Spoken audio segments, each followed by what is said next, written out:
Hello all, இந்த வீடியோவில் tasty and ரொம்பவே ஹெல்த்தியான உளுந்தங்கஞ்சி எப்படி வைக்கிறதுன்னு தான் பார்க்க போகிறோம். அதுக்கு 100 கிராம் உளுந்து 1 hour ஊற வச்சு இந்த மாதிரி பேஸ்ட்டாக அரைச்சி எடுத்துக்கோங்க. கஞ்சி எந்த பேனில் பண்ண போகிறீங்களோ அதுக்கு இந்த பேஸ்ட்டை மாற்றிட்டு 1/2 liter தண்ணி ஆட் பண்ணி லம்ஸ் இல்லாமல் நல்லா மிக்ஸ் பண்ணி எடுத்துக்கோங்க.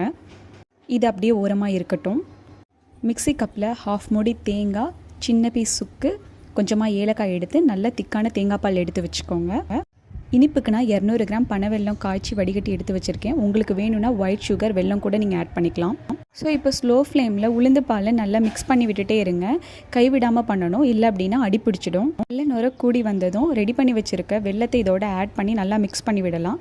வெல்லம் மிக்ஸ் பண்ணதும் ஒரு 5 minutes நல்லா கொதிச்சா போதும். அதுக்கப்புறம் ஸ்டவ் ஆஃப் பண்ணிவிட்டு ரெடி பண்ணி வச்சுருக்க தேங்காய் பாலையும் இதோட ஆட் பண்ணி மிக்ஸ் பண்ணோம் அப்படின்னா உளுந்தங்கஞ்சி ரெடி ஆகிடும். பேபிஸ்லேருந்து பெரியவங்க வரைக்கும் எல்லாருமே சாப்பிட்லாம். இது ரொம்பவே ஹெல்த்தியான ஒரு ரெசிபி. கண்டிப்பாக ட்ரை பண்ணுங்கள்.